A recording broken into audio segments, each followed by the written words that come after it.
All right, that last example was an example of the kind of things Albert King likes to do when he plays over stops, which is a typical technique he uses when playing slow blues. The band stops, and he fills it with guitar riffs. It's boom, boom, boom, boom, 2, 3. So in those beats, he's filling it. Boom, boom, boom, boom, guitar riff. Boom, boom, guitar riff.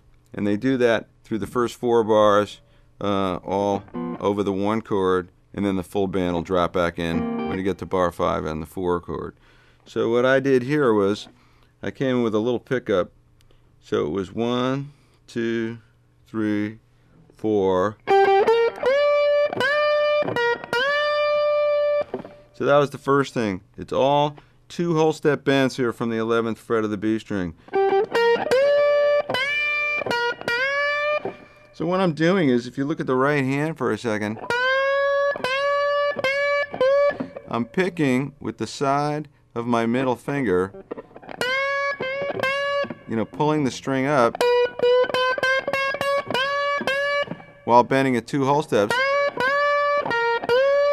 But there is one other thing. I get a tiny bit of the edge of my thumb against the string because it does make for these little artificial harmonics that sneak in there.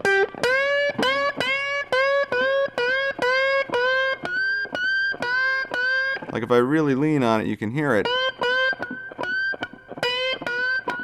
So that would be really pushing the side of my thumb against it. I try to make it so it's just sort of haphazard.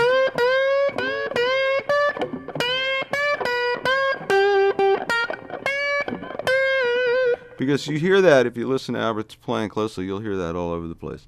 So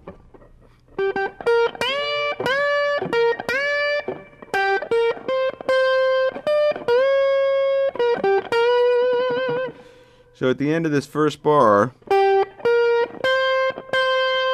I'm doing these pre-bends. So I got G to B flat, and then B flat, pre-bend a whole step up to C.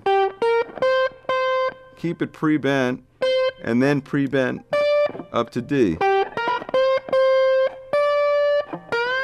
And then you hear the wind up to a whole step bend on B2 of bar 2. So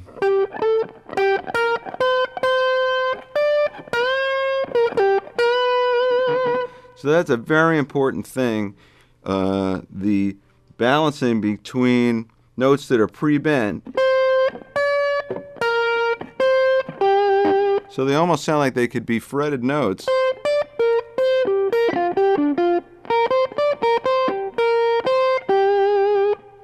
Because he's doing it all winding it up from one place, all from B flat.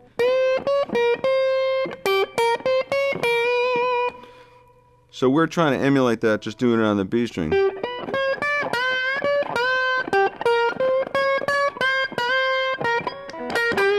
So what you should practice is fretting notes and bending them, pre-bending them to all different places.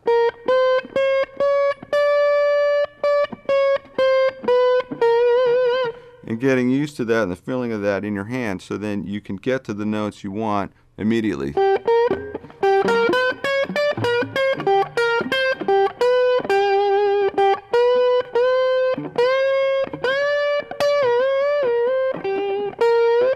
Okay, going into bar 3.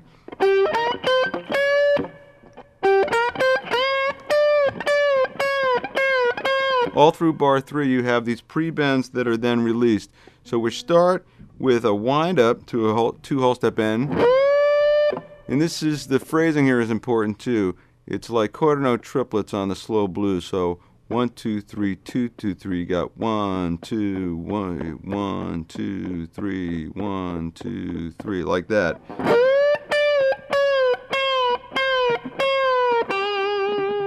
So to make it as effective as possible, you have to really try to pull the time and drag it backwards a little bit against the beat to make it really sound strong.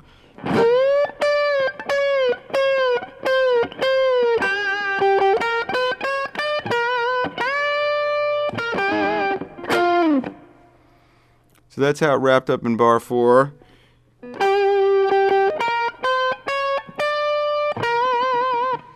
So you could see, using all different increments of pre-bends, to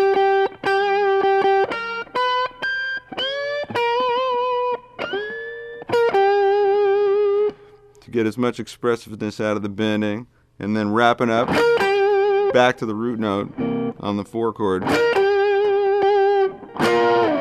And another one of these very aggressive, hitting the strings hard on a flat 3 and a flat 7, and sliding down. So filling those spaces in an aggressive way with all those different bends is something Albert was great at, and he makes it seem so simple, but when you sit there and try to do it and make it sound as effective as he did, it's much more difficult. So it'll take time to get all those bends under your fingertips, and also learn to utilize all those different kinds of bends in creating improvised, spontaneous melodies.